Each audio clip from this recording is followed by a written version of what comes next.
Si esta historia te ha interesado, no olvides suscribirte a nuestro canal y dinos desde qué ciudad nos estás viendo. Continuamos. La pequeña Marina tenía solo 6 años cuando el mundo a su alrededor comenzó a cambiar de forma irreversible. Sentada en el frío suelo de la habitación que un día estuvo llena de colores y risas, abrazaba un osito de peluche desgastado por el tiempo, el último regalo que su madre le dio antes de partir. Era un objeto simple, con uno de los ojos despegado y la tela manchada, pero para Marina representaba todo lo que aún quedaba de amor verdadero en su vida. La mansión donde vivía, ubicada en uno de los barrios más nobles de Buenos Aires, era grandiosa por fuera y vacía por dentro. Pasillos largos y silenciosos, muebles caros que nadie usaba, cuadros importados que nadie admiraba. Todo allí parecía existir solo para impresionar a visitantes que rara vez aparecían. Marina creció en ese espacio inmenso, pero siempre se sintió demasiado pequeña para llenarlo. Su padre, Ricardo Almeida, era un empresario de éxito, dueño de una de las constructoras más grandes de Argentina. Se despertaba antes de que saliera el sol y volvía cuando la luna ya estaba alta en el cielo. Los fines de semana se encerraba en la oficina con pilas de documentos y una taza de café que se enfriaba sobre la mesa. Marina aprendió desde temprano que el trabajo de su padre era importante, que muchas personas dependían de él, que estaba construyendo un futuro mejor. Pero ella no podía entender por qué ese futuro nunca incluía tiempo para ella. La madre de Marina, Elena, había sido lo opuesto a su padre. Dulce, presente, atenta. Cantaba canciones infantiles mientras preparaba el desayuno, inventaba historias antes de dormir, transformaba días lluviosos en aventuras dentro de casa. Pero Elena partió cuando Marina tenía solo 4 años, dejando un vacío que nadie parecía saber cómo llenar. Ricardo se sumergió aún más profundamente en el trabajo, como si cada proyecto fuera una forma de huir del dolor. Y Marina se quedó sola, todavía demasiado niña para entender que a veces los adultos no saben lidiar con su propia tristeza. Fue en ese escenario de ausencias que Clarisa entró en sus vidas, alta, elegante, con una sonrisa calculada y palabras siempre medidas.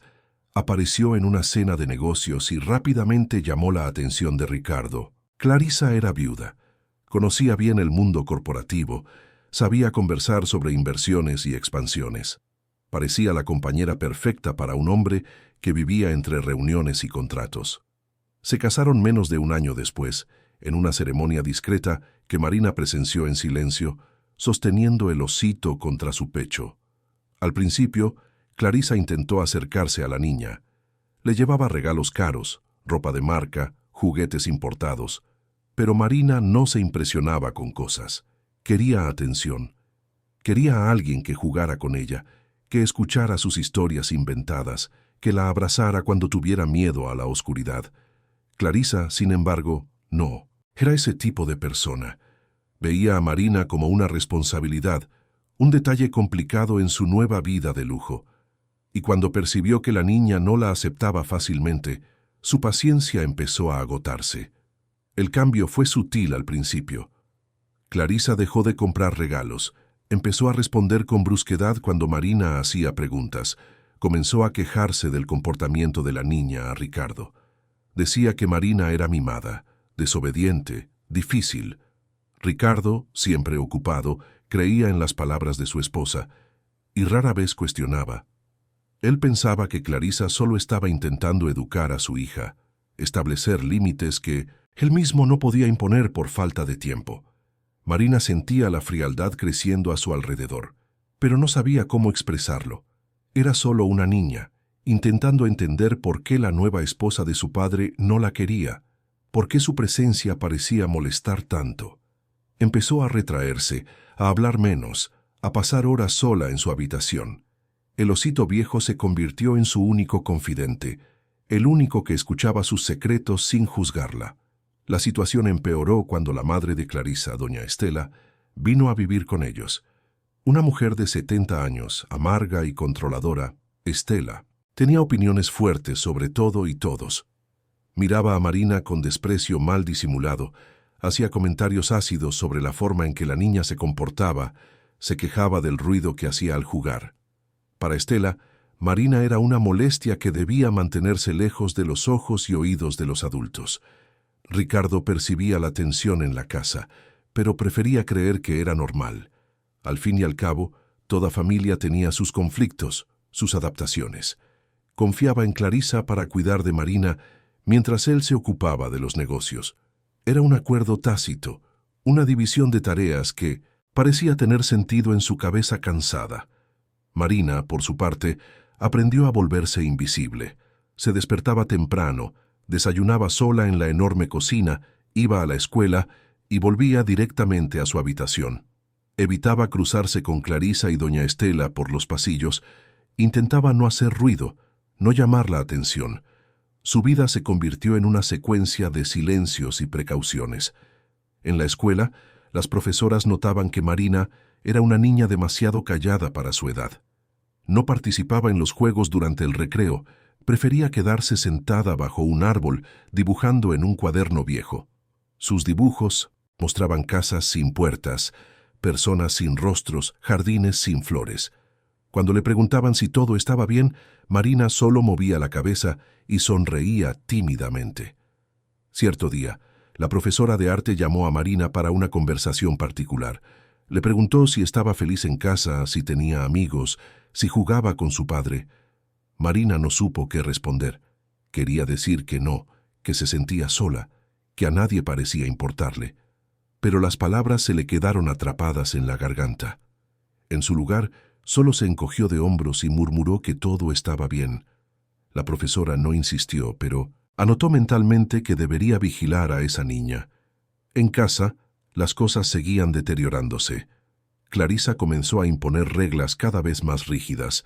Marina no podía ver televisión en la sala, no podía comer fuera de los horarios establecidos, no podía hacer ruido después de las 8 de la noche. Cualquier transgresión era motivo de sermones largos y humillantes. Doña Estela reforzaba los castigos, siempre recordándole a Marina que debía estar agradecida por tener un techo sobre su cabeza y comida en su plato.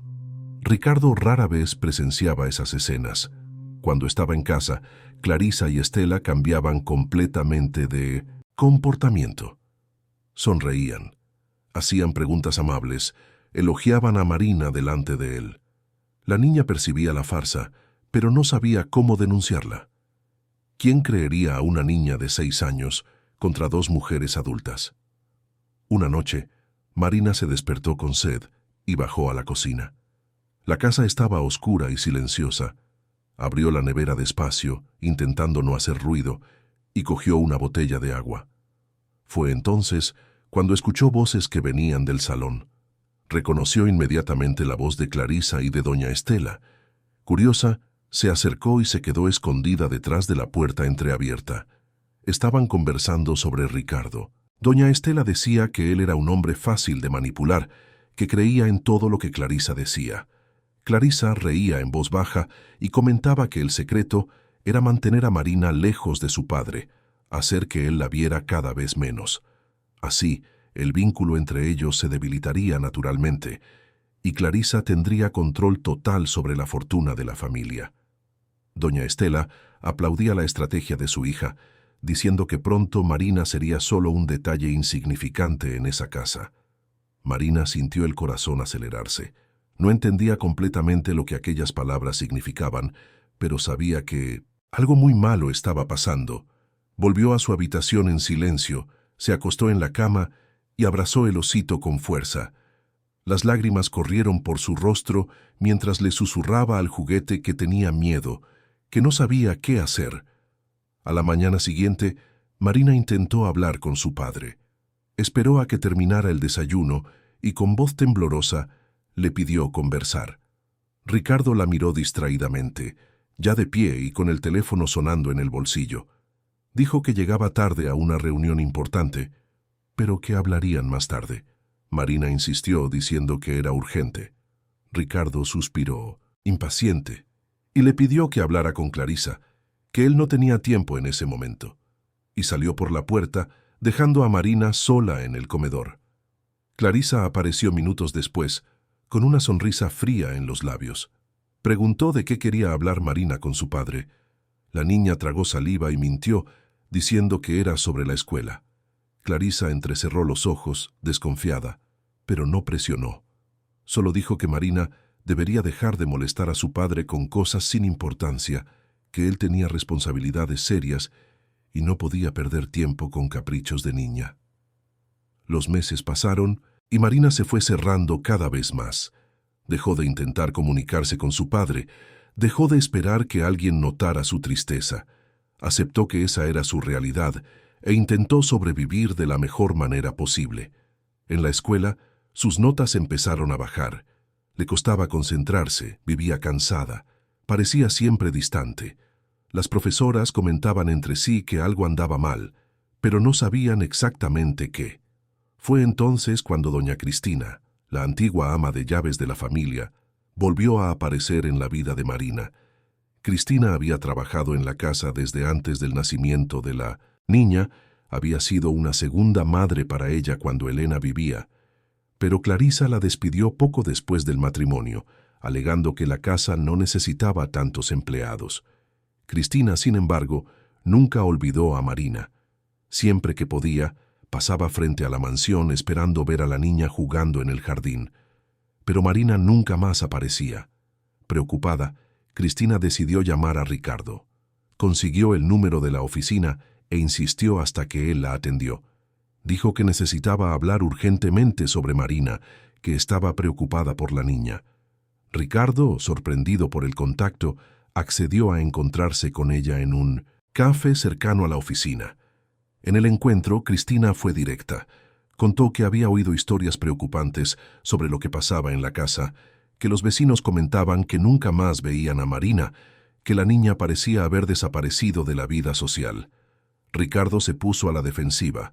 Dijo que Marina estaba bien, solo pasando por una fase de adaptación. Cristina no se convenció. Lo miró a los ojos y le preguntó cuándo fue la última vez que realmente conversó con su hija, cuándo fue la última vez que jugó con ella, cuándo fue la última vez que la abrazó. Ricardo no supo responder. Aquella conversación le estuvo dando vueltas en la cabeza a Ricardo en los días siguientes. Empezó a observar más la dinámica de la casa, a prestar atención a los detalles que antes ignoraba. Notó que Marina siempre comía sola, que pasaba horas encerrada en su habitación, que evitaba interactuar con Clarisa y doña Estela. Notó también que su hija estaba más delgada, más pálida, más callada. Algo andaba mal, y ya no podía fingir que no lo veía. Cierta noche, Ricardo llegó a casa más temprano de lo normal. La mansión estaba extrañamente silenciosa. Subió las escaleras y se detuvo frente a la habitación de Marina. La puerta estaba entreabierta. Espió y vio a su hija sentada en el suelo, conversando en voz baja con el osito viejo. Le decía al juguete que se sentía sola, que tenía miedo, que quería que su mamá volviera. Ricardo sintió un nudo en el corazón. Por primera vez en mucho tiempo, realmente vio a su hija. Entró en la habitación despacio. Marina se asustó y abrazó el osito con fuerza, como si esperara una reprimenda. Ricardo se arrodilló a su lado, y por primera vez desde la muerte de Elena, le preguntó cómo estaba de verdad. Marina no respondió de inmediato. Se quedó mirando a su padre con los ojos muy abiertos, intentando decidir si podía confiar en él. Finalmente, con un hilo de voz, dijo que no estaba feliz, que extrañaba a su madre, que lo extrañaba a él, que no le gustaba estar sola todo el tiempo. Ricardo la abrazó, y Marina comenzó a llorar. Fueron lágrimas acumuladas de meses, quizás años, de soledad e incomprensión. Ricardo también lloró, dándose cuenta por primera vez de cuánto había fallado como padre. Esa noche, conversaron por horas. Marina contó sobre las reglas rígidas, sobre los comentarios maliciosos, sobre la sensación constante de que ella era una molestia en su propia casa. Ricardo escuchó todo en silencio, sintiendo la culpa crecer con cada palabra. Se dio cuenta de que, en su búsqueda de éxito profesional, había abandonado a la persona más importante de su vida. Al día siguiente, Ricardo canceló todas sus reuniones.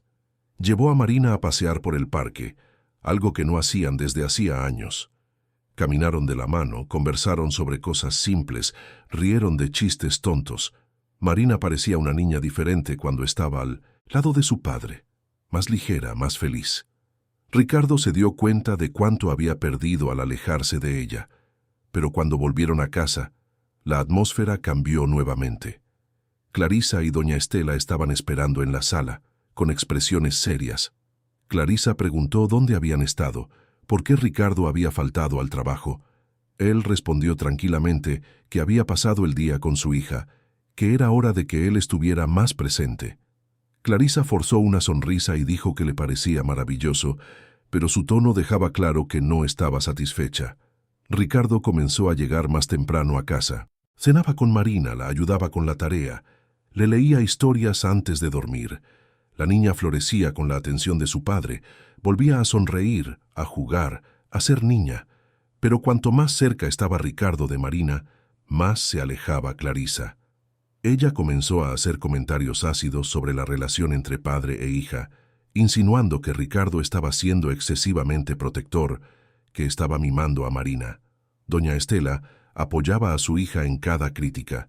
Decía que Ricardo estaba perdiendo el enfoque, que estaba poniendo la empresa en riesgo al disminuir la carga de trabajo. Le recordaba constantemente que él tenía obligaciones financieras, empleados dependiendo de él, contratos que cumplir. Ricardo sentía la presión, pero por primera vez en su vida priorizó a su hija. La tensión en la casa crecía día tras día. Clarisa comenzó a cambiar de estrategia. Si no podía alejar a Marina de su padre, intentaría convencerlo de que la niña necesitaba una escuela especial, un lugar donde recibiera más atención y estructura. Sugirió internados, instituciones educativas lejos de Buenos Aires. Ricardo se negó categóricamente. Marina no se iría de su lado. Fue entonces cuando sucedió algo inesperado. Marina enfermó. Comenzó con una fiebre alta que no bajaba, seguida de una debilidad extrema. Ricardo la llevó al hospital inmediatamente. Los médicos le hicieron diversos exámenes y descubrieron que la niña tenía anemia profunda y signos de estrés crónico. Preguntaron sobre su rutina, su alimentación, el ambiente familiar. Ricardo no supo responder con precisión. Se dio cuenta, avergonzado, de que no conocía los detalles de la vida cotidiana de su propia hija. La médica que atendió a Marina, doctora Beatriz, era una profesional experimentada y atenta. Notó algo en los ojos de la niña, una tristeza que iba más allá de la enfermedad física. Pidió hablar a solas con Marina y en una conversación delicada intentó entender qué estaba pasando. Marina, débil pero valiente, contó un poco sobre cómo se sentía en casa, sobre la soledad, sobre las palabras duras que escuchaba. Doctora Beatriz tomó nota de todo y luego llamó a Ricardo para una conversación particular. Ella fue clara y directa. Dijo que Marina no solo estaba físicamente enferma, sino emocionalmente afectada, que los niños no enferman así sin motivo, que el cuerpo refleja lo que la mente sufre. Sugirió que Ricardo buscara ayuda profesional para su hija, quizás una psicóloga infantil. Y, más importante, que él investigara lo que realmente estaba sucediendo en casa. Ricardo salió del hospital con Marina en brazos y una certeza creciendo en su pecho. Había sido negligente, había confiado ciegamente en Clarisa, había ignorado las señales. Pero eso iba a terminar. No permitiría que su hija sufriera más. Por primera vez desde que Elena partió, Ricardo sintió que estaba realmente despertando a la vida, a lo que realmente importaba. Esa noche acostó a Marina y se quedó sentado junto a su cama hasta asegurarse de que estaba dormida. Miró el osito viejo que ella sostenía contra su pecho y sintió una mezcla de amor y arrepentimiento. Había fallado, pero aún tenía tiempo de arreglarlo. Aún tenía tiempo de ser el padre que Marina merecía. Desde fuera de la habitación, Clarisa observaba la escena con ojos fríos. Sabía que estaba perdiendo el control, que Ricardo se estaba escapando de sus garras. Y personas como Clarisa no aceptaban perder. Bajó las escaleras y fue a hablar con su madre. Juntas comenzaron a tramar algo nuevo, algo que garantizaría que nada ni nadie les quitara lo que habían conquistado. La batalla apenas comenzaba, y Marina, sin saberlo, estaba en el centro de una guerra silenciosa que definiría el futuro de todos. Los días siguientes trajeron cambios sutiles, pero significativos en la rutina de la mansión. Ricardo cumplió su promesa y pasó a dedicar más tiempo a Marina. Redujo su carga de trabajo a la mitad, delegó proyectos importantes a socios de confianza y estableció un horario fijo para llegar a casa. Todas las noches antes de las 7. Era una revolución en la vida de un hombre que solía trabajar hasta la madrugada. Marina florecía con la atención renovada de su padre. Sus mejillas volvieron a tener color, el brillo regresó a sus ojos castaños y ella comenzó a sonreír con más frecuencia. Juntos, crearon pequeños rituales, desayuno siempre en la mesa, conversando sobre sueños de la noche anterior, caminatas en el jardín después de la cena, historias inventadas antes de dormir. Ricardo descubrió que su hija tenía una imaginación fértil y una sensibilidad impresionante. Inventaba personajes, creaba mundos enteros, dibujaba castillos hechos de nubes. ¿Cómo había perdido todo aquello? Doctora Beatriz recomendó una psicóloga infantil llamada Laura Méndez, una profesional renombrada que trabajaba con niños en situaciones delicadas. Ricardo programó la primera consulta sin dudarlo. Laura era una mujer de 40 años, cabello gris recogido en un moño suelto, gafas de montura colorida y una sonrisa genuina que inmediatamente hacía que los niños se sintieran cómodos. En la primera sesión, Marina estaba tímida y agarrada al osito viejo. Laura no forzó la conversación. En su lugar le ofreció lápices de colores y papel, diciendo que Marina podía dibujar lo que quisiera mientras ellas estaban allí juntas. Poco a poco, la niña comenzó a soltarse. Dibujó una casa grande con muchas ventanas cerradas, un jardín sin flores y 2 figuras femeninas de negro al fondo. Laura no hizo preguntas invasivas. Solo anotó mentalmente los detalles y continuó construyendo la confianza. Mientras Marina iba a las sesiones de terapia, Ricardo comenzó a investigar más profundamente lo que realmente sucedía en casa cuando él no estaba.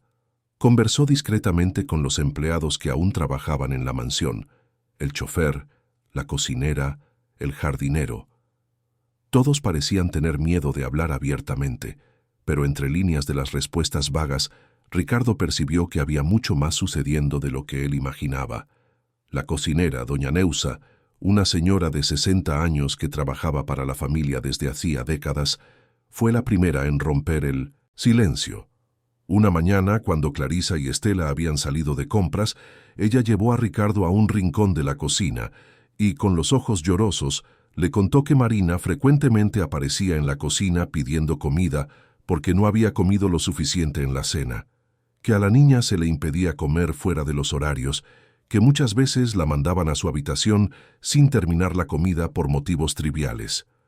Doña Neusa dijo que intentaba esconder meriendas en la habitación de Marina, pero Clarisa lo descubrió y amenazó con despedirla si continuaba. Ricardo sintió la rabia crecer en su pecho. ¿Cómo no había percibido nada de eso? ¿Cómo había sido tan ciego? Agradeció a doña Neusa por su valentía y prometió que aquello cambiaría inmediatamente. La cocinera suspiró aliviada, pero advirtió que Clarisa y doña Estela no aceptarían fácilmente perder el control que habían conquistado. Esa misma tarde, Ricardo confrontó a Clarisa. Esperó a que Marina saliera para la sesión con Laura y pidió una conversación particular con su esposa. Clarisa entró en la oficina con una sonrisa confiada, pero esa sonrisa desapareció cuando Ricardo comenzó a hacer preguntas directas sobre la rutina de Marina, sobre las reglas de la casa, sobre el tratamiento que su hija recibía. Clarisa mantuvo la compostura y respondió tranquilamente que solo estaba educando a la niña, estableciendo límites saludables. Dijo que los niños necesitan disciplina, rutina, consecuencias para sus acciones. Ricardo replicó preguntando por qué Marina estaba desnutrida, por qué tenía signos de estrés crónico, por qué había dejado de sonreír. Clarisa comenzó a ponerse a la defensiva, alegando que él estaba exagerando, que estaba siendo influenciado por personas que no entendían de educación infantil. La discusión se acaloró. Ricardo, por primera vez desde el matrimonio, levantó la voz. Dijo que, a partir de ese momento, las reglas de la casa serían diferentes. Marina tendría libertad para comer cuando quisiera, jugar donde quisiera, hacer ruido como cualquier niño sano lo hace. Clarisa intentó argumentar, pero Ricardo fue irrefutable. Él era el dueño de la casa, el padre de Marina, y sus decisiones serían respetadas. Clarisa salió de la oficina con el rostro rojo de rabia contenida. Subió las escaleras y encontró a su madre en la habitación. Doña Estela estaba tomando té y leyendo una revista de chismes. Cuando Clarisa contó lo que había sucedido, la expresión de doña Estela cambió completamente. Dejó la taza a un lado y dijo con una voz fría que no podían permitir que Ricardo las alejara de la fortuna que estaban tan cerca de asegurar. Necesitaban actuar rápido antes de que él tomara decisiones más drásticas. Doña Estela tenía un plan. Conocía a un abogado llamado Mauricio Torres, un hombre sin escrúpulos que hacía cualquier cosa por dinero. Mauricio ya había ayudado a Estela en cuestiones legales dudosas en el pasado, y ella sabía que él sería la persona perfecta para crear un esquema que garantizara que Clarisa se quedara con una parte sustancial de los bienes de Ricardo en caso de separación. El primer paso sería manipular documentos, crear pruebas falsas de que Clarisa había invertido dinero propio en la empresa de Ricardo, convirtiéndola en socia de hecho. Mientras las dos mujeres tramaban en el piso de arriba, Marina volvía de la sesión con Laura, cogida de la mano de su padre. Parecía más ligera, más animada. Laura le había explicado a Ricardo que la terapia estaba progresando bien, que Marina era una niña resiliente e inteligente, pero que necesitaría tiempo y mucho apoyo para recuperarse emocionalmente.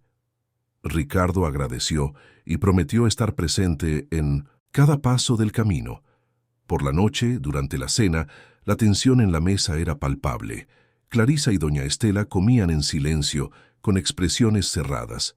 Marina, sentada al lado de su padre, conversaba animadamente sobre un dibujo que había hecho en la sesión. Ricardo escuchaba atento, haciendo preguntas, riendo de las historias inventadas por su hija. Clarisa observaba la escena con desprecio mal disimulado, pero no dijo nada. Sabía que necesitaba ser estratégica, que un movimiento en falso podría arruinarlo todo. Después de la cena, Ricardo acostó a Marina y bajó para conversar nuevamente con Clarisa. Esta vez fue más directo. Dijo que había pensado mucho sobre su futuro y que necesitaba honestidad. ¿Realmente amaba a Marina? ¿Estaba realmente dispuesta a ser una madre para su hija? Clarisa dudó por un momento, percibiendo que aquella era una pregunta trampa. Respondió con cuidado diciendo que sí, que obviamente le importaba Marina, pero que educación era diferente de amistad, que no se compraba el amor de un niño con permisividad. Ricardo no se convenció. Conocía a Clarisa desde hacía tiempo suficiente para percibir cuando ella estaba mintiendo. Sus ojos no se iluminaban al hablar de Marina, su voz no cargaba afecto genuino. Era todo calculado, medido, artificial. Sintió un escalofrío recorrer su espalda. ¿Con quién se había casado? ¿Quién era aquella mujer de verdad? En los días siguientes, Ricardo comenzó a buscar ayuda profesional para entender mejor su situación. Conversó con un psicólogo particular, doctor Fernando Álvarez, que atendía a ejecutivos con problemas personales. En las sesiones, Ricardo habló sobre la culpa que sentía, sobre cómo se había perdido en el trabajo después de la muerte de Elena, sobre cómo había fallado con Marina. Doctor Fernando escuchó todo con paciencia y entonces hizo una pregunta que cambió todo. ¿Por qué Ricardo se había casado con Clarisa tan rápidamente? ¿Qué estaba realmente buscando? Ricardo se quedó en silencio, no tenía una respuesta lista. Pensó por largos minutos y finalmente admitió que estaba intentando llenar un vacío, que quería que alguien organizara su vida, que cuidara de las cosas mientras él trabajaba. No se había casado por amor, sino por conveniencia.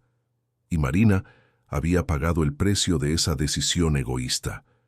Doctor Fernando explicó que muchas personas toman decisiones equivocadas cuando están de luto, que es normal buscar soluciones rápidas para dolores profundos. Pero ahora Ricardo tenía la oportunidad de corregir el rumbo, de priorizar lo que realmente importaba. Sugirió que Ricardo considerara seriamente la posibilidad de separación, en caso de que no hubiera más amor o respeto en el matrimonio. La vida era demasiado corta para vivir en una relación tóxica, especialmente con un niño involucrado. La idea de separación comenzó a ganar fuerza en la mente de Ricardo. Se dio cuenta de que ya no amaba a Clarisa, quizás nunca la había amado de verdad. Lo que sentía por ella era, a lo sumo, gratitud por haber organizado su casa, cuidado de detalles prácticos. Pero eso no era base para un matrimonio. Y definitivamente no justificaba mantener a Marina en un ambiente donde ella se sentía infeliz. Pero antes de tomar cualquier decisión, Ricardo necesitaba asegurarse de que Marina estaría protegida. Programó una reunión con su abogado personal, doctor Enrique Carballo, un hombre de 50 años, serio y extremadamente competente. Ricardo explicó la situación y pidió consejos sobre cómo proceder en caso de divorcio. Doctor Enrique escuchó atentamente y advirtió que los procesos de separación podían ser complicados, especialmente cuando había patrimonio involucrado. Sugirió que Ricardo comenzara a documentar todo, a reunir evidencias de que Clarisa no estaba cumpliendo su papel de madrastra adecuadamente. Ricardo se sintió incómodo con la idea de espiar a su propia esposa, pero entendió que era necesario. Comenzó a prestar más atención a las interacciones entre Clarisa y Marina, a anotar comentarios maliciosos, a grabar discretamente algunas conversaciones. Cuanto más observaba, más se horrorizaba. Clarisa era fría y distante con Marina, trataba a la niña como un objeto inconveniente, nunca demostraba afecto genuino. Marina, por su parte, comenzaba a abrirse más en las sesiones con Laura. Contó sobre los meses de soledad, sobre el miedo constante a hacer algo mal, sobre la sensación de ser invisible en su propia casa. Laura trabajaba con ella técnicas de expresión emocional. Le enseñaba que los sentimientos no eran malos, que era normal sentir rabia, tristeza, miedo. Marina dibujaba mucho, creaba historias, jugaba con muñecos que representaban a su familia. Poco a poco estaba encontrando su voz. Una tarde, mientras Ricardo trabajaba en casa, escuchó un ruido extraño que venía de la habitación de Marina. Subió corriendo y encontró a su hija llorando, sentada en el suelo con el osito viejo destrozado. Los brazos del juguete habían sido arrancados, la costura deshecha, el relleno esparcido por el suelo. Marina sollozaba desesperadamente, intentando juntar los pedazos. Ricardo se arrodilló a su lado y preguntó qué había sucedido. Entre lágrimas, Marina contó que doña Estela había entrado en la habitación y dicho que aquel osito viejo era asqueroso, lleno de gérmenes, inapropiado para una niña de familia. Ella intentó tirarlo a la basura, pero Marina se negó a entregarlo. Entonces doña Estela simplemente cogió el juguete con fuerza y lo rasgó, diciendo que era por el bien de la niña. Ricardo sintió una furia que nunca había experimentado antes. Cogió a Marina en brazos, la llevó a su propia habitación y la calmó con palabras suaves. Después cogió los pedazos del osito y prometió que lo arreglarían juntos, que el juguete quedaría nuevo de nuevo. Marina se agarró a su padre y dijo, por primera vez en mucho tiempo, que lo amaba. Ricardo sintió que los ojos se le llenaban de lágrimas. ¿Cómo había dejado que las cosas llegaran a ese punto? Bajó las escaleras como un huracán. Encontró a doña Estela en la sala, tranquilamente viendo televisión. Sin gritar, pero con una voz gélida que no admitía réplica, Ricardo dijo que ella había cruzado todos los límites, que nadie, absolutamente nadie, tenía derecho a destruir algo que pertenecía a Marina, especialmente un objeto con tanto valor emocional. Doña Estela intentó defenderse, diciendo que era solo un juguete viejo, pero Ricardo la interrumpió. Él dijo que ella tendría una semana para encontrar otro lugar para vivir. Ya no era bienvenida en esa casa. Doña Estela se puso lívida. Se levantó del sillón y gritó que él no podía expulsarla, que era la madre de su esposa, que tenía todo el derecho de estar allí. Ricardo mantuvo la calma y respondió que la casa era suya, que las reglas eran suyas y que ella había perdido el privilegio de vivir allí en el momento en que lastimó a su hija. Podría quedarse en la casa por una semana para organizar sus cosas, pero después de eso, él no quería verla nuevamente. Clarisa llegó a casa minutos después y encontró a su madre histérica, haciendo las maletas y llorando. Cuando supo lo que había sucedido, fue directamente a confrontar a Ricardo. La discusión fue intensa. Clarisa acusó a Ricardo de ser injusto, de estar siendo manipulado por su hija, de no entender que la educación exigía mano dura. Ricardo replicó diciendo que había una diferencia entre educación y crueldad, que destruir el único objeto que conectaba a Marina con la memoria de su madre era inadmisible. La pelea terminó con Clarisa dando un ultimátum: o doña Estela se quedaba, o ella también se iría. Ricardo, para sorpresa de su esposa, respondió tranquilamente que ella era libre de hacer sus elecciones, pero que él no cambiaría de opinión. Clarisa percibió que había perdido el control de la situación.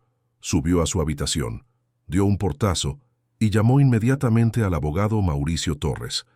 Mauricio atendió al segundo tono. Clarisa explicó rápidamente la situación y dijo que necesitaban acelerar el plan. Ella no podía correr el riesgo de ser expulsada de la casa sin garantías financieras. Mauricio dijo que necesitaría algunos días para preparar los documentos falsos, pero que haría todo lo más rápido posible. Sugirió que Clarisa intentara ganar tiempo, que fingiera arrepentimiento, que hiciera que Ricardo creyera que ella cambiaría. Clarisa siguió el consejo. A la mañana siguiente, buscó a Ricardo y le pidió disculpas. Dijo que su madre había exagerado, que ella misma estaba bajo mucho estrés, que quería una nueva oportunidad. Prometió que intentaría construir una relación mejor con Marina, que sería más paciente, más cariñosa. Ricardo quiso creer. Él no quería destruir su matrimonio, no quería causar más inestabilidad en la vida de Marina, pero algo dentro de él permanecía desconfiado. Él accedió a darle una nueva oportunidad, pero mantuvo firme la decisión sobre doña Estela. Ella tendría que irse. Clarisa fingió aceptar, pero por dentro hervía de rabia. ¿Cómo permitiría que todo por lo que había trabajado se le escapara de entre los dedos? Ella y su madre comenzaron a encontrarse secretamente en cafés y restaurantes, planeando los próximos pasos. Mauricio Torres, el abogado, trabajaba en los documentos falsificados. Creó contratos retroactivos que sugerían que Clarisa había invertido una cantidad sustancial de dinero propio en la empresa de Ricardo. Falsificó firmas, creó registros bancarios inexistentes, construyó una narrativa convincente. Si Ricardo quisiera separarse, descubriría que Clarisa tenía derecho a la mitad de todo. Mientras tanto, en la casa, Clarisa fingía estar cambiando. Sonreía más a Marina, le hacía preguntas sobre la escuela, incluso ofreció ayuda con las tareas. Marina, condicionada por la esperanza infantil de que las cosas podrían mejorar, comenzó a abrirse un poco. Ricardo observaba todo con optimismo cauteloso. Tal vez Clarisa realmente estuviera dispuesta a cambiar. Tal vez pudieran ser una familia de verdad. Pero Laura Méndez, la psicóloga, no estaba convencida. En una de las sesiones con Ricardo, ella advirtió que los cambios genuinos llevan tiempo y requieren un esfuerzo profundo, que las personas no transforman patrones de comportamiento de la noche a la mañana. Sugirió que Ricardo permaneciera vigilante, que no bajara la guardia tan fácilmente. Él agradeció el consejo, pero siguió queriendo creer en lo mejor. Una noche, Marina tuvo una pesadilla terrible. Se despertó gritando, sudada y temblando. Ricardo corrió a la habitación y la encontró agarrada a los pedazos del osito, que ellos habían intentado coser juntos. Lloraba convulsivamente, diciendo que había soñado que doña Estela volvía y se la llevaba a un lugar oscuro donde nadie podía encontrarla. Ricardo la abrazó fuerte y le susurró que nada malo le pasaría, que él estaba allí para protegerla siempre. Clarisa apareció en la puerta de la habitación, con una expresión que Ricardo no pudo descifrar. ¿Era preocupación genuina o solo una actuación? Se ofreció a preparar un té calmante para Marina. Ricardo aceptó, agradecido. Algunos minutos después, Clarisa regresó con una taza de té de manzanilla.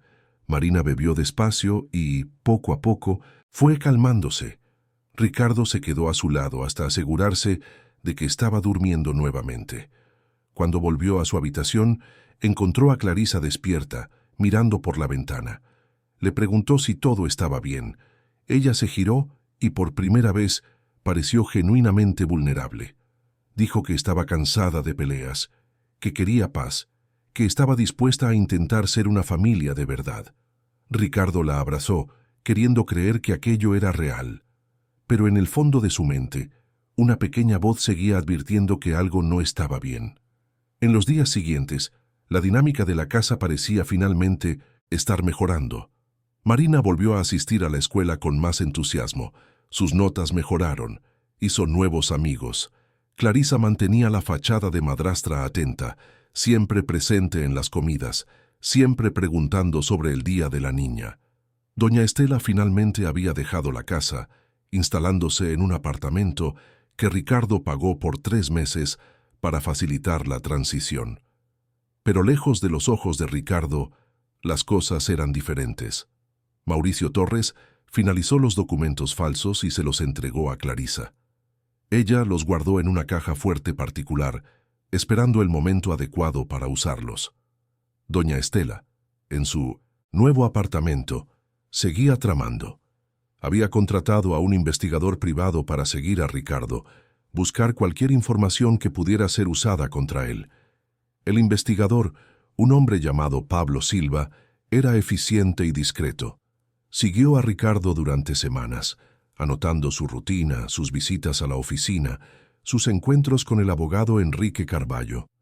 Fue así como Clarisa descubrió que Ricardo estaba considerando el divorcio. Pablo logró fotografiar a Ricardo saliendo de la oficina de Enrique con una carpeta de documentos, y a través de contactos descubrió que aquellos documentos estaban relacionados con un proceso de separación. Clarisa se puso furiosa cuando recibió la información. Se dio cuenta de que todo su esfuerzo por fingir un cambio había sido en vano. Ricardo ya estaba planeando dejarla, pero ella no sería tomada por sorpresa. Llamó a Mauricio y programó una reunión urgente. Juntos comenzaron a preparar una ofensiva legal, anticipándose a los movimientos de Ricardo. Ricardo, por su parte, sentía que finalmente había encontrado un camino. Había tomado la decisión de divorciarse, pero lo haría de la manera más civilizada posible. Le ofrecería a Clarisa una cantidad generosa para que ella saliera de sus vidas sin peleas, sin escándalos. Él pensaba que eso sería suficiente. Qué equivocado estaba. La guerra apenas comenzaba y Marina, inocente y en proceso de curación, estaba a punto de ser arrastrada al centro de una batalla que pondría a prueba todos los límites del amor, la lealtad y la justicia. La mañana estaba gris cuando Ricardo despertó con un mal presentimiento. Había soñado con Elena, su difunta esposa. En el sueño, ella estaba en el jardín recogiendo flores y lo miraba con una expresión de preocupación, como si quisiera advertirle sobre algo. Ricardo intentó acercarse, pero ella desapareció entre los árboles. Despertó con el corazón acelerado y la certeza de que algo importante estaba a punto de suceder. Bajó a la cocina y encontró a Marina ya despierta, tomando café con doña Neusa. La niña sonreía mientras contaba sobre un proyecto de ciencias en la escuela. Ver a su hija feliz traía algo de consuelo al pecho apretado de Ricardo. Se sirvió café y se unió a ellas en la mesa.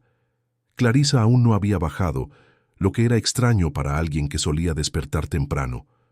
Fue entonces cuando el teléfono sonó. Era Enrique Carballo, el abogado de Ricardo. Su voz estaba tensa y pidió una reunión urgente esa misma mañana. Ricardo accedió inmediatamente y después de llevar a Marina a la escuela, se dirigió a la oficina de Enrique en el centro de Buenos Aires. Cuando llegó, Enrique lo esperaba con una expresión grave. Sobre la mesa había una pila de documentos. El abogado comenzó explicando que había recibido una notificación judicial esa mañana. Clarisa se había anticipado y había presentado una solicitud de separación, alegando abandono afectivo y exigiendo la mitad de todos los bienes de Ricardo, incluyendo participación en la empresa. Ricardo quedó atónito. ¿Cómo que la mitad? Se habían casado en régimen de separación total de bienes, específicamente para evitar este tipo de situación. Enrique suspiró y mostró los documentos que Clarisa había presentado al tribunal, contratos que supuestamente probaban que ella había invertido dinero propio en la empresa de Ricardo, convirtiéndola en socia de hecho. Había registros bancarios, transferencias, firmas. Ricardo examinó los papeles con incredulidad creciente. No reconocía ninguna de esas transacciones. Las firmas parecían las suyas, pero algo andaba mal. Enrique estuvo de acuerdo y dijo que claramente esos documentos eran falsificados, pero probarlo llevaría tiempo y recursos. Mauricio Torres, el abogado de Clarisa, era conocido por usar tácticas dudosas, pero era extremadamente hábil en cubrir sus rastros. La cabeza de Ricardo daba vueltas. ¿Cómo se había equivocado tanto con Clarisa? ¿Cómo no percibió que ella era capaz de tanta artimaña? Enrique le puso la mano en el hombro al amigo y dijo que lucharían, que no dejarían que aquella fraude prosperara, pero advirtió que el proceso sería largo, agotador y público. La prensa inevitablemente lo descubriría, y el nombre de Ricardo sería arrastrado por el fango. Ricardo pensó inmediatamente en Marina. ¿Cómo afectaría aquello a su hija? Ella finalmente estaba empezando a recuperarse, a confiar nuevamente. Un escándalo público podría destruir todo el progreso que habían hecho. Le preguntó a Enrique si había alguna forma de resolver aquello discretamente. El abogado respondió que podrían intentar una mediación, pero Clarisa claramente no estaba interesada en acuerdos amistosos. Ella quería guerra. Cuando Ricardo volvió a casa, Clarisa estaba en la sala, tomando té y leyendo una revista como si nada hubiera pasado. Él entró y cerró la puerta detrás de sí. La tensión en el aire era palpable. Clarisa levantó los ojos lentamente y sonrió con frialdad. Ricardo preguntó si ella realmente creía que conseguiría engañarlo con documentos falsos. Clarisa respondió tranquilamente que no eran falsos, que ella sí había invertido en la empresa y que tenía pruebas de ello. Ricardo rió sin humor. Dijo que sabía exactamente lo que ella estaba haciendo, que conocía hombres como Mauricio Torres, que ya había visto esquemas similares antes. Clarisa mantuvo la compostura y respondió que él podía pensar lo que quisiera, pero que los tribunales decidirían quién tenía la verdad, e insinuó que quizás Ricardo debería considerar un acuerdo antes de que las cosas se pusieran aún más feas. La discusión fue interrumpida cuando Marina llegó de la escuela. Entró por la puerta, animada para contar sobre el día, pero se detuvo al ver la expresión de los adultos. La sonrisa desapareció de su rostro. Ricardo rápidamente se recompuso y abrazó a su hija, diciendo que todo estaba bien, solo una conversación de adultos. Pero Marina no era tonta. Ella sabía que algo andaba mal. Esa noche, Ricardo tuvo una larga conversación con Marina. Le explicó de la forma más simple y honesta posible que él y Clarisa estaban teniendo problemas y que quizás ya no vivirían juntos. Marina preguntó si era culpa suya. Ricardo sintió el corazón romperse. Abrazó a su hija con fuerza y dijo que no, que jamás sería culpa suya, que a veces los adultos toman decisiones equivocadas y necesitan corregirlas. Marina preguntó si Clarisa se iría. Ricardo dijo que probablemente sí. La niña se quedó en silencio por un momento y entonces susurró que estaba aliviada, que nunca se sintió amada por Clarisa, que siempre supo que ella era falsa. Ricardo quedó sorprendido con la percepción de su hija. Los niños realmente veían lo que los adultos elegían ignorar. En los días siguientes, la tensión en la casa se volvió insoportable. Clarisa se mudó a la habitación de invitados y apenas hablaba con Ricardo. Pasaba horas al teléfono con Mauricio, planeando estrategias. Doña Estela volvió a aparecer con frecuencia, siempre con comentarios venenosos sobre Ricardo, siempre intentando manipular la situación a favor de su hija. Enrique Carballo contrató a un perito grafotécnico para analizar los documentos presentados por Clarisa. El especialista, profesor Renato Díaz, era una referencia nacional en identificación de fraudes documentales. Examinó cada papel meticulosamente, comparando las firmas, analizando la composición del papel, verificando fechas de sellos. Después de 2 semanas de trabajo intenso, entregó su informe. Los documentos eran indudablemente falsificados. Las firmas de Ricardo habían sido copiadas de otros documentos legítimos, pero la presión del bolígrafo era diferente, indicando que fueron reproducidas digitalmente y luego impresas. Algunos de los registros bancarios eran de instituciones que ni siquiera operaban en las fechas indicadas. Era un fraude burdo para quien supiera dónde buscar.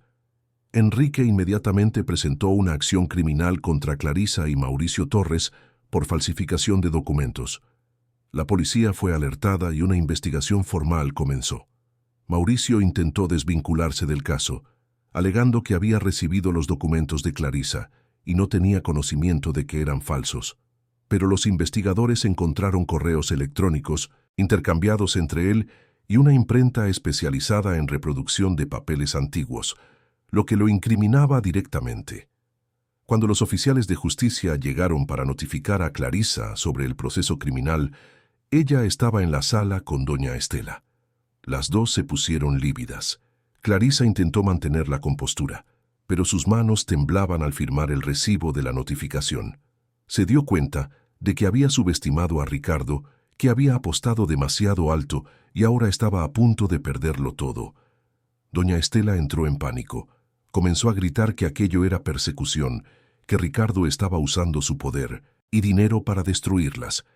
Pero los oficiales fueron firmes y explicaron que la falsificación de documentos era un delito grave, punible con años de cárcel. Ellas tendrían que comparecer en la comisaría para prestar declaración. Esa noche, Clarisa buscó a Ricardo. Por primera vez, parecía realmente asustada. Intentó negociar. Dijo que podría desistir de todo, que podría simplemente irse si él retiraba las acusaciones criminales. Ricardo la miró con una mezcla de pena y desprecio.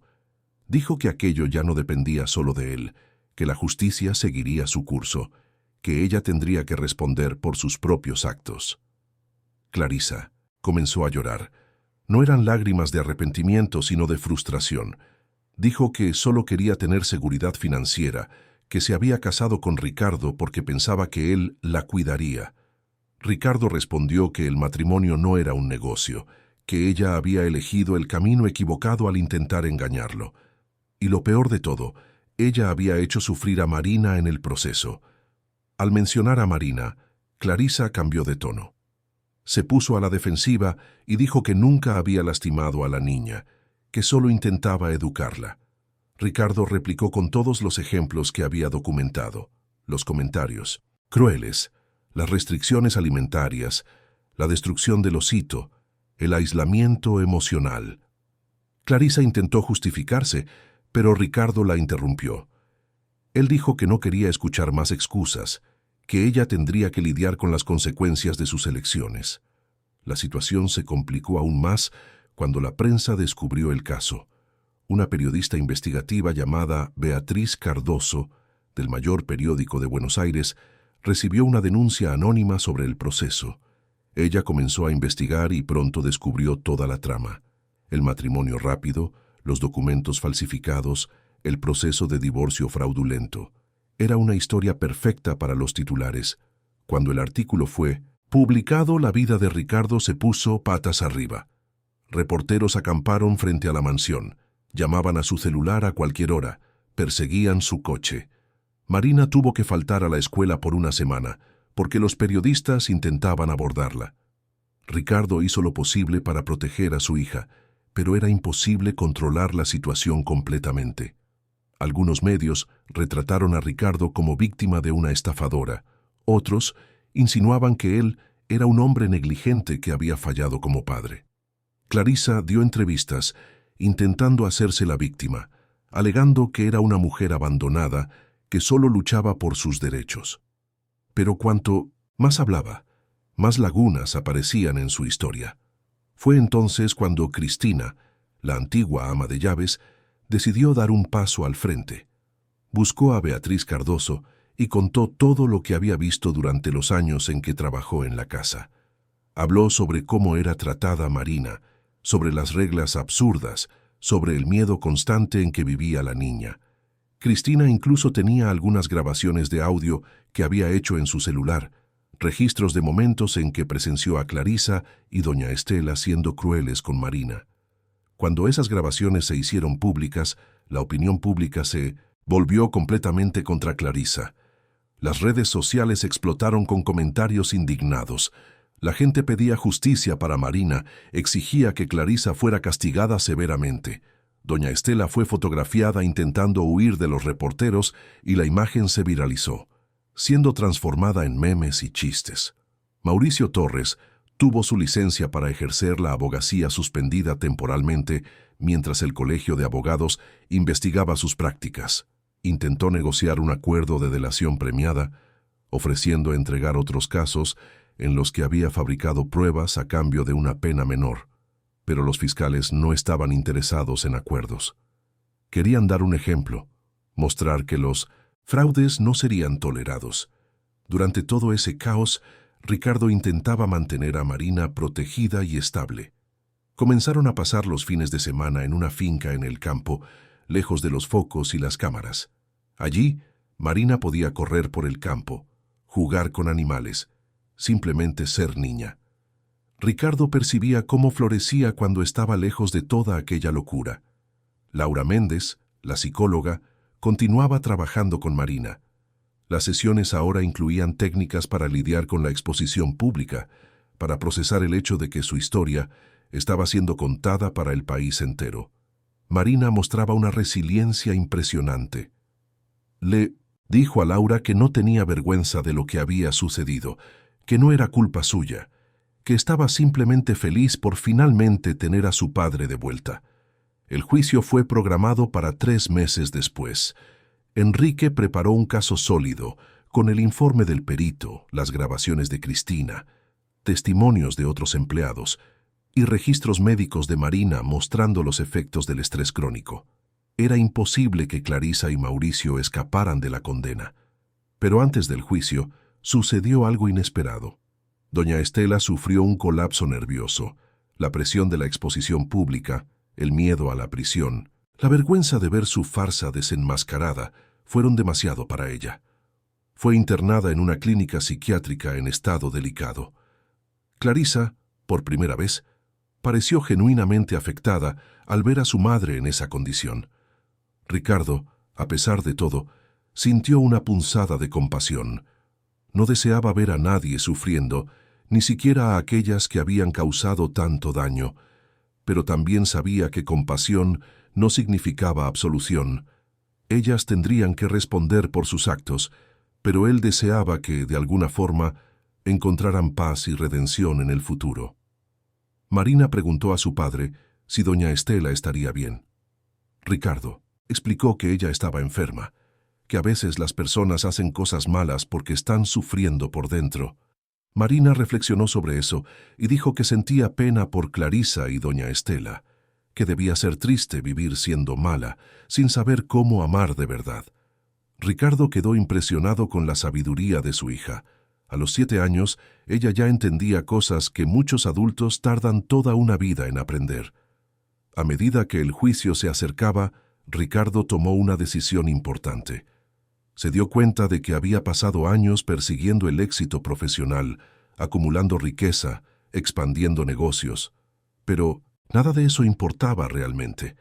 Lo que importaba era estar presente en la vida de Marina, construir recuerdos, enseñar valores, dar amor. Decidió vender parte de su empresa, reducir drásticamente su carga de trabajo y dedicarse integralmente a la paternidad. Sus socios quedaron sorprendidos, pero respetaron la decisión. Ricardo explicó que había aprendido de la forma más difícil que el tiempo no vuelve, que la infancia pasa rápido, que las relaciones no pueden ser tercerizadas. Él quería estar en cada presentación escolar, en cada cumpleaños, en cada momento importante de la vida de Marina. La noticia de la venta parcial de la empresa causó conmoción en el mercado financiero. Algunos analistas criticaron la decisión, diciendo que Ricardo estaba siendo emocional. Otros aplaudieron, viendo en él un ejemplo de alguien que tuvo el coraje de priorizar la familia sobre la fortuna. Ricardo no se importaba con las opiniones ajenas. Él sabía lo que era correcto para él y para su hija. Clarisa, al saber de la venta, se puso en contacto a través de Mauricio. Ella intentó renegociar, alegando que tenía derecho a parte del valor de la venta. Enrique respondió prontamente que ella no tenía derecho a nada, que todos los documentos que presentaba eran falsos y que ella debería concentrarse en preparar su defensa criminal. El último intento de Clarisa fue escribir una carta para Marina. Una carta larga, llena de disculpas y justificaciones. Ella decía que nunca quiso hacer daño, que estaba confundida, que esperaba que un día Marina pudiera perdonarla. Ricardo recibió la carta y decidió no entregarla inmediatamente. Él conversó primero con Laura sobre la mejor forma de lidiar con aquello. Laura sugirió que esperaran a que Marina fuera un poco mayor y más estable emocionalmente, que leer aquella carta ahora podría reabrir heridas que apenas estaban comenzando a cicatrizar. Ricardo estuvo de acuerdo. Guardó la carta en un sobre lacrado, decidiendo que cuando Marina tuviera la madurez suficiente, ella misma decidiría si quería o no leer las palabras de Clarisa. Una semana antes del juicio, Ricardo y Marina fueron a visitar la tumba de Elena. No iban allí desde hacía años. Ricardo había evitado el cementerio porque el dolor era demasiado grande. Pero ahora sentía que necesitaba hacer aquella visita, presentarle a Elena la niña fuerte y valiente en que se había convertido su hija. Limpiaron la tumba, colocaron flores frescas y se quedaron allí, en silencio por un tiempo. Entonces Marina habló, diciendo que extrañaba a su madre, pero que sabía que ella estaría orgullosa de ella, que había sobrevivido a cosas difíciles y ahora estaba aprendiendo a ser feliz de nuevo. Ricardo abrazó a su hija, lágrimas corriendo por su rostro, y susurró que él también estaba orgulloso, que ella era la persona más fuerte que él conocía. Cuando volvieron a casa, encontraron a Enrique esperando en la puerta. Él tenía novedades. Mauricio Torres había cerrado un acuerdo de delación. Confesó todo, entregó documentos que probaban el esquema e implicó a Clarisa directamente. Con aquel nuevo testimonio, el caso estaba prácticamente cerrado. La condena era segura. Ricardo debería sentirse aliviado, pero todo lo que sentía era cansancio. Cansancio de peleas, de procesos, de drama. Él solo quería que aquello terminara para que él y Marina pudieran finalmente seguir adelante. Enrique garantizó que pronto todo acabaría, que después del juicio tendrían la paz que merecían. Esa noche, Ricardo acostó a Marina y se quedó mirando por la ventana de la habitación. La ciudad de Buenos Aires brillaba a lo lejos, llena de vida y movimiento. Pero allí, en aquella habitación tranquila, solo existía el sonido de la respiración suave de su hija durmiendo. Y Ricardo percibió que aquello era todo. Aquel momento simple y perfecto era todo lo que él siempre necesitó. El juicio tendría lugar la semana siguiente, y con él la oportunidad de un verdadero nuevo comienzo, un nuevo comienzo construido sobre la verdad, el amor y la promesa de nunca más dejar que nada ni nadie hiriera a su niña. Ricardo durmió esa noche con el corazón más ligero de lo que había estado en años, listo para la batalla final que garantizaría la libertad y felicidad de su familia. La mañana del juicio amaneció clara y soleada, contrastando con la tensión que se cernía sobre todos los involucrados. Ricardo se despertó temprano, preparó un desayuno especial para Marina y conversó con ella sobre el día que estaba por venir. Él explicó que no sería fácil, que habría muchas personas, muchas preguntas, pero que pronto todo terminaría, y ellos podrían vivir en paz. Marina, ahora con 8 años y mucho más madura de lo que cualquier niño debería ser, tomó la mano de su padre y dijo que estaba lista, que quería que la verdad fuera conocida no por venganza, sino para que nadie más pasara por lo que ella pasó. Ricardo sintió el orgullo inundar su pecho. Su hija no era solo valiente, era sabia y compasiva de una forma rara. Llegaron al Palacio de Tribunales de Buenos Aires rodeados de seguridad. La prensa estaba presente en masa, cámaras y micrófonos apuntando hacia ellos desde todos los lados. Ricardo protegió a Marina con su cuerpo, guiándola rápidamente hacia el interior del edificio. Enrique Carballo los esperaba en la entrada, con su carpeta de cuero llena de documentos y una expresión confiada. La sala del tribunal estaba abarrotada. Además de Minoitinses, las partes involucradas y sus abogados, había periodistas, curiosos e incluso algunos activistas de derechos de los niños que se habían movilizado en apoyo a Marina. Clarisa y Mauricio Torres entraron por separado, ambos con expresiones serias y derrotadas. Doña Estela no estaba presente, aún internada en la clínica psiquiátrica. El juez, doctor Armando Ferrera, era un hombre de 60 años, cabello gris y una reputación de ser justo pero riguroso.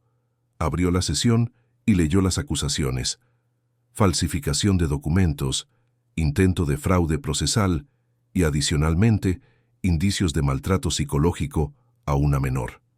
La sala quedó en silencio absoluto, mientras las palabras resonaban por las paredes. Enrique fue el primero en pronunciarse. Presentó todas las evidencias meticulosamente organizadas: el informe del perito grafotécnico mostrando las falsificaciones, los correos electrónicos de Mauricio con la imprenta, las grabaciones de Cristina documentando los malos tratos, los informes médicos y psicológicos de Marina. Cada pieza de evidencia era más condenatoria que la anterior. Cuando llegó el turno de Mauricio de defenderse, él intentó argumentar que había sido engañado por Clarisa, que no sabía que los documentos eran falsos, pero Enrique rápidamente presentó las pruebas que destruían ese argumento. Mensajes de texto entre Mauricio y Clarisa discutiendo explícitamente la fabricación de las pruebas, recibos de pago para la imprenta que partían de la cuenta de Mauricio, hasta grabaciones de conversaciones telefónicas interceptadas legalmente por la policía. Mauricio palideció. Su abogado pidió una pausa para consultar al cliente, pero el juez se negó. Dijo que ya había tiempo suficiente para preparar la defensa y que el proceso continuaría. Mauricio intentó hablar nuevamente, pero sus palabras salieron confusas y contradictorias. Era evidente que había perdido. Entonces llegó el momento de Clarisa de prestar su testimonio. Subió al banco de las acusadas con pasos lentos, visiblemente nerviosa. El fiscal Dr. Lucas Mendoza, un hombre de 40 años conocido por su habilidad para desmontar argumentos falsos, comenzó el interrogatorio de forma calmada pero incisiva. Él preguntó sobre los documentos falsos. Clarisa intentó mantener su versión de que eran legítimos, pero cuando fue confrontada con los análisis técnicos, comenzó a tartamudear. El fiscal entonces cambió de táctica y preguntó sobre Marina. ¿Cómo trataba a la niña? ¿Cuáles eran las reglas de la casa? ¿Por qué Marina estaba desnutrida y con signos de estrés crónico cuando fue examinada por los médicos? Clarisa intentó defenderse, diciendo que solo establecía disciplina, que los niños necesitan límites. Pero el fiscal reprodujo las grabaciones de Cristina. La voz de Clarisa resonó por la sala, fría y cruel, humillando a Marina por derramar un vaso, prohibiéndole cenar por haber llegado 5 minutos tarde de la escuela, gritándole a la niña por hacer ruido mientras jugaba. La sala quedó en silencio conmocionado. Algunas personas lloraban. Marina, sentada al lado de su padre, mantenía la cabeza baja, pero sus manos no temblaban. Ella se había preparado para aquel momento. Ricardo la abrazó discretamente, susurrándole palabras de aliento. El juez entonces pidió que Marina se acercara para dar su testimonio. Ricardo quiso protestar, decir que ella era muy joven, pero Marina se levantó sola. Caminó hasta el banco de los testigos con una valentía impresionante. Laura Méndez, la psicóloga, Estaba presente como apoyo emocional y asintió alentadoramente a la niña. El juez habló con Marina de forma gentil, preguntando si ella estaba cómoda para responder algunas preguntas. Marina asintió. Él preguntó cómo era su vida en la mansión cuando su padre no estaba. Marina respiró hondo y comenzó a hablar. Su voz era baja pero firme. Contó sobre la soledad, sobre tener que comer sola, sobre no poder jugar libremente, sobre los comentarios que la hacían sentir que era un peso. Cuando el juez preguntó sobre el osito destruido, Marina se emocionó por primera vez. Explicó que aquel era el último regalo de su madre, que era todo lo que tenía para recordarla, y que doña Estela lo había destruido diciendo que era un objeto asqueroso. Marina dijo que nunca olvidaría aquel dolor, pero que había aprendido a perdonar, porque guardar rencor la lastimaba más a ella misma que a cualquier otra persona. Aquellas palabras conmovieron profundamente a todos en la sala. Hasta Clarisa bajó la cabeza, incapaz de mirar a Marina. El juez agradeció el testimonio y despidió a la niña con palabras amables, diciendo que era muy valiente. Marina volvió al lado de su padre, quien la abrazó fuerte. El juicio continuó con otros testimonios.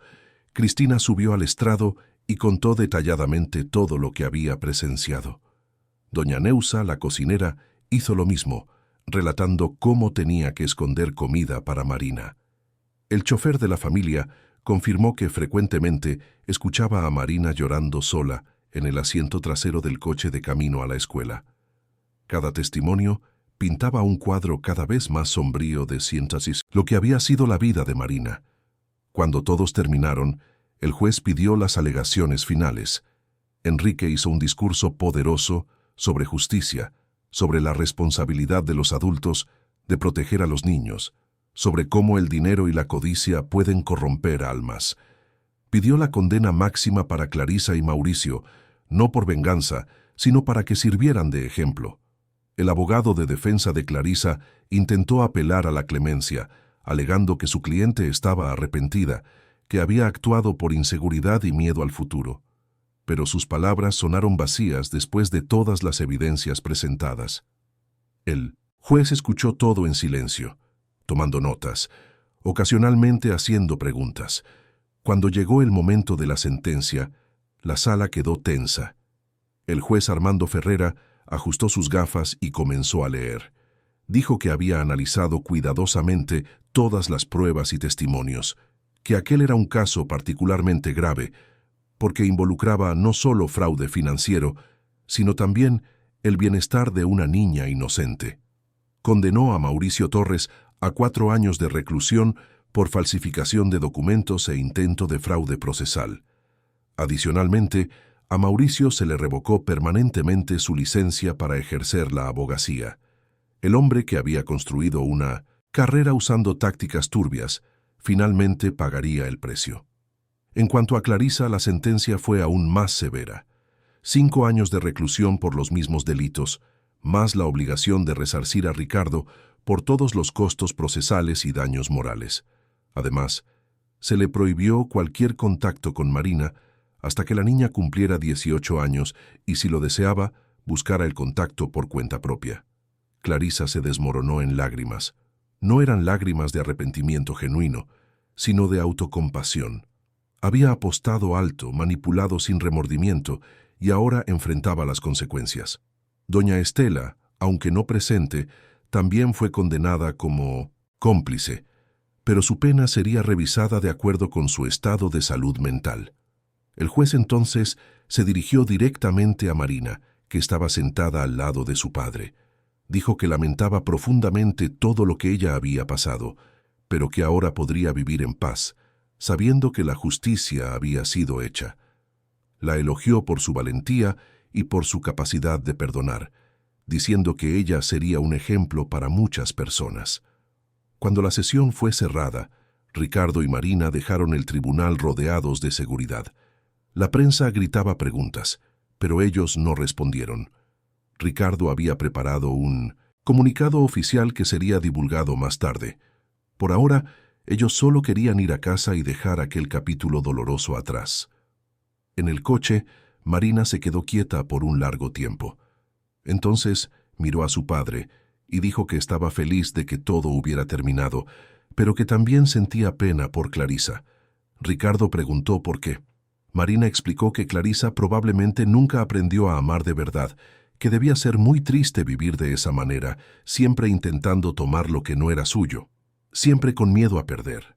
Ricardo quedó impresionado con la profundidad emocional de su hija. Él explicó que tener compasión por quien nos ha lastimado era una señal de gran madurez, pero que también era importante establecer límites y protegerse a uno mismo. Marina estuvo de acuerdo y dijo que no quería ver a Clarisa nuevamente, pero que la perdonaba para poder seguir adelante sin peso en el corazón.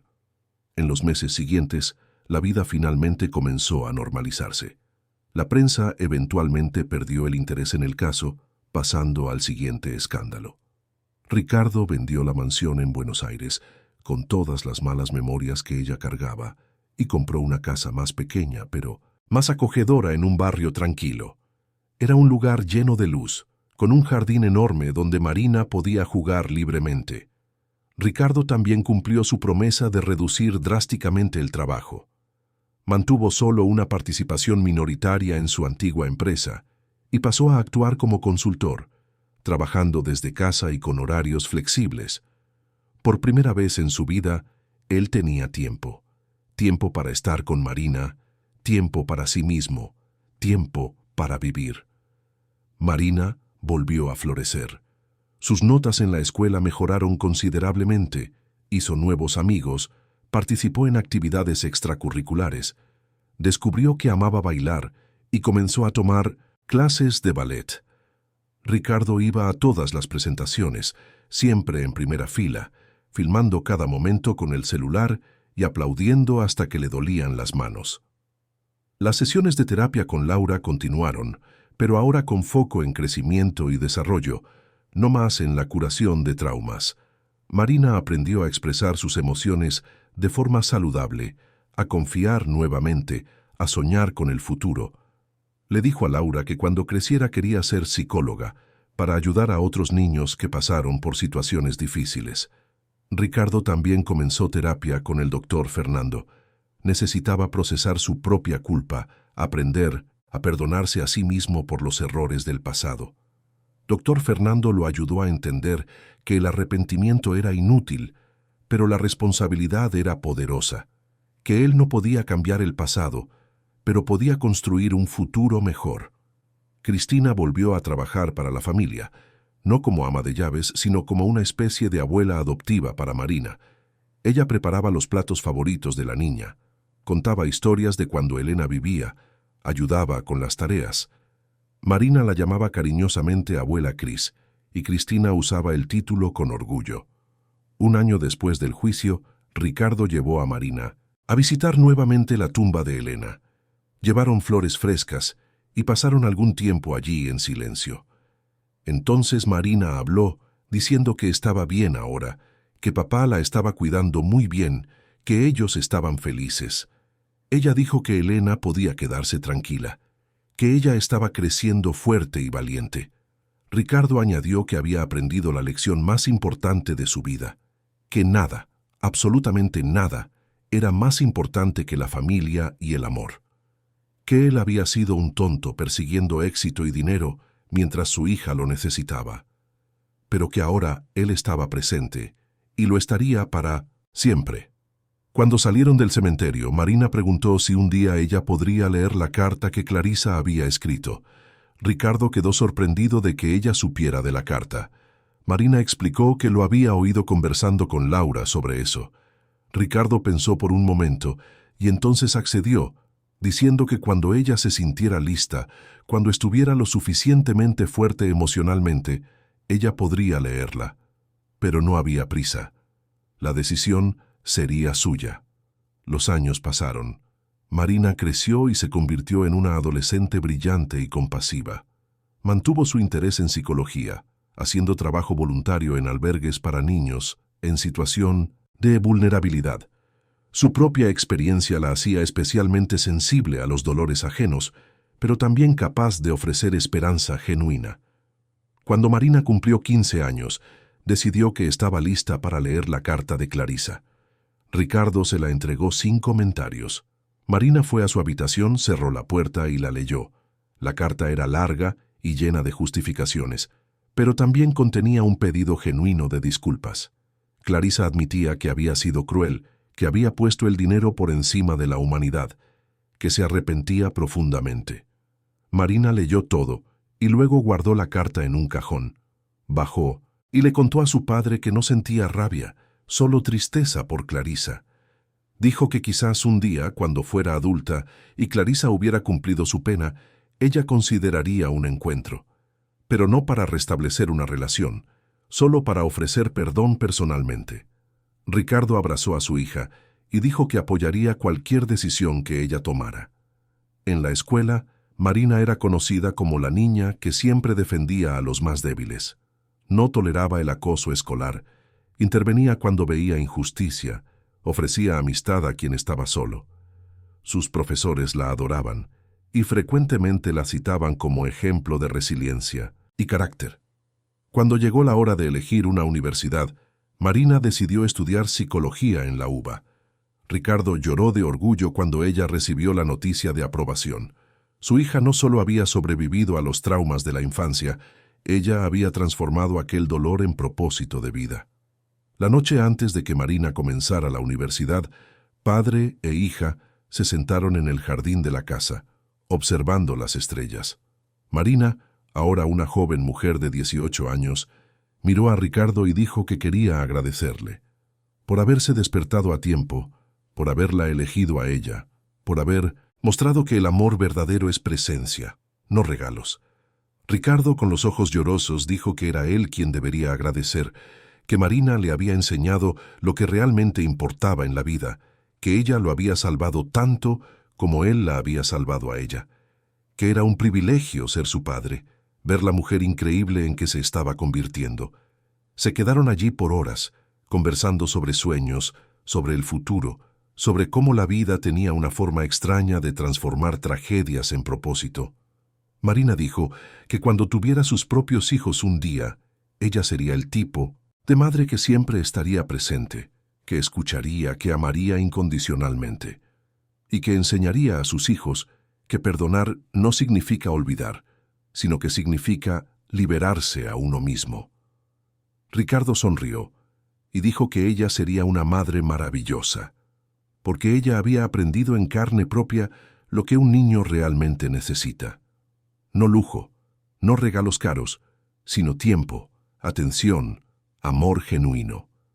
Marina estuvo de acuerdo y añadió que ella también enseñaría que es posible renacer después de cualquier tormenta, que las cicatrices pueden convertirse en marcas de fuerza, no de debilidad. Cuando finalmente entraron a dormir, Ricardo se detuvo frente a la habitación de Marina. Miró hacia adentro y vio el osito viejo, ahora cuidadosamente cosido y restaurado, sentado en la estantería. A su lado estaba una foto de Elena sosteniendo a Marina bebé. Era un recordatorio constante de dónde venían y de cuánto habían superado. Ricardo fue a su propia habitación y, antes de dormir, hizo una oración silenciosa. Agradeció por haber recibido una segunda oportunidad, por haber aprendido la lección antes de que fuera demasiado tarde, por tener una hija tan extraordinaria. Agradeció incluso por los momentos difíciles, porque fueron ellos los que moldearon quienes eran ahora. La historia de Ricardo y Marina se convirtió en inspiración para muchos. Libros fueron escritos sobre el caso, documentales fueron producidos, pero ellos evitaron la exposición. Vivían sus vidas de forma simple y significativa, enfocados en lo que realmente importaba. Años después, cuando Marina ya estaba formada y trabajando como psicóloga infantil, recibió una carta de la prisión. Era de Clarisa, quien había cumplido su pena y sería liberada en breve. Clarisa pedía, humildemente, la oportunidad de un encuentro. No para pedir perdón, pues sabía que no lo merecía, sino solo para ver personalmente la mujer notable en que Marina se había convertido. Marina pensó largamente sobre la petición. Conversó con su padre, con la abuela Cris, con su propia terapeuta. Finalmente, decidió aceptar. No porque le debiera algo a Clarisa, sino porque quería cerrar aquel ciclo de una vez por todas. Encontró a Clarisa en una sala de visitas, y la mujer que antaño había sido tan arrogante y cruel, ahora parecía pequeña y envejecida. Clarisa lloró al ver a Marina. Pidió disculpas repetidamente. Marina la escuchó en silencio y luego dijo que perdonaba, no por Clarisa, sino por sí misma, que guardar rencor la estaba atando al pasado, y ella quería estar libre. Pero dejó claro que perdón no significaba reconciliación. Ellas no tendrían una relación. Aquel encuentro era un cierre, nada más. Clarisa aceptó con humildad. Ella dijo que entendía, que no merecía más que aquello. Antes de salir, agradeció a Marina por haberse convertido en una persona mejor de lo que ella jamás fue. Marina salió de la prisión sintiéndose ligera, verdaderamente libre por primera vez. El fantasma del pasado finalmente había sido puesto a descansar. Ricardo lloró cuando Marina contó sobre el encuentro. Él la abrazó y dijo que ella tenía un corazón más grande que el mundo entero, que Elena estaría infinitamente orgullosa de la hija que ellas habían criado juntos, cada una a su manera. Marina respondió que todo lo que ella era resultado del amor de su padre, que él había sido su héroe, su salvador, su mejor amigo. En la graduación de Marina, Ricardo estaba en primera fila, como siempre. Cuando llamaron su nombre y ella subió al escenario para recibir el diploma, él aplaudió de pie, llorando de alegría. Después de la ceremonia, fueron a cenar solo los dos en un restaurante simple que se había convertido en tradición. Durante la cena, Marina le regaló a su padre un álbum de fotos que había armado. Comenzaba con fotos antiguas de ella de bebé con Elena, pasaba por los momentos difíciles representados solo por páginas en blanco, simbolizando los años perdidos. Y entonces explotaba en colores con fotos de los últimos años. Cumpleaños, viajes, momentos cotidianos simples pero preciosos. En la última página había una foto reciente de los dos abrazados, sonriendo genuinamente. Debajo de la foto Marina había escrito: «Para el mejor padre del mundo. Me salvaste cuando estaba perdida, me enseñaste a amar cuando tenía miedo, me mostraste que familia no es quien te da la vida, sino quien vive la vida contigo. Gracias por haber elegido verme. Gracias por haber elegido quedarte. Te amo infinitamente». Ricardo no pudo contener las lágrimas. Miró a su hija y dijo que ella era su mayor orgullo, su mayor logro, su mayor tesoro, que todo lo que él había construido financieramente no valía nada comparado con el privilegio de ser su padre, que ella había transformado su vida, dado propósito a su existencia, enseñado el significado real del amor. Brindaron con refresco, pues ninguno de los dos bebía alcohol, y Marina hizo un discurso improvisado sobre segundas oportunidades, sobre el perdón, sobre cómo la vida siempre ofrece oportunidades de un nuevo comienzo para aquellos lo suficientemente valientes para aceptar. Ricardo complementó diciendo que el amor verdadero no es perfecto, pero es presente, y que la presencia es el mayor regalo que podemos dar a alguien.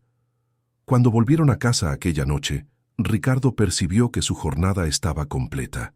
Había fallado, aprendido, cambiado y vencido. Pero lo más importante, había criado una hija extraordinaria que ahora llevaría adelante el mensaje de que nunca es tarde para cambiar, que los traumas no definen destinos, y que el amor, cuando es genuino y presente, puede curar cualquier herida.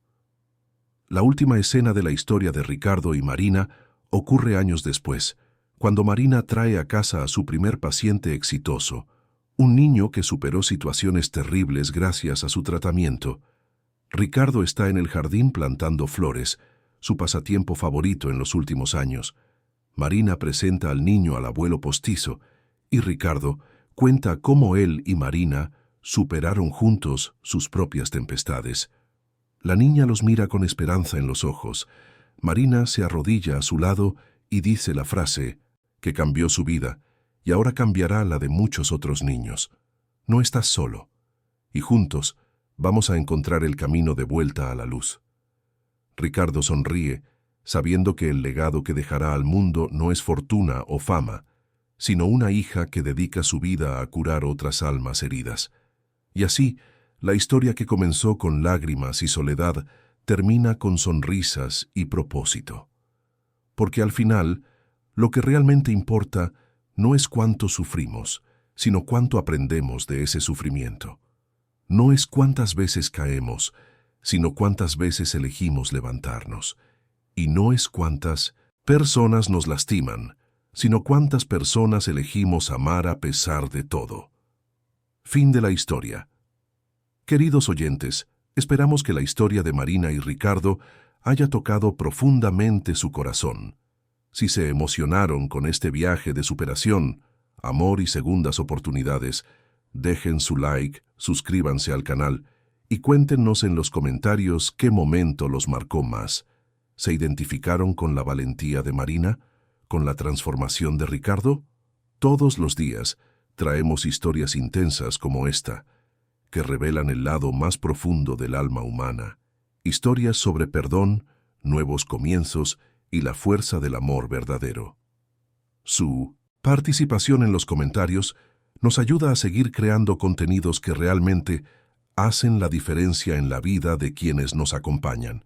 Los esperamos en el próximo episodio, con otra historia que removerá sus emociones y los hará reflexionar sobre lo que realmente importa en la vida. Hasta entonces recuerden siempre, nunca es tarde para cambiar, nunca es tarde para amar, y nunca es tarde para ser la mejor versión de uno mismo.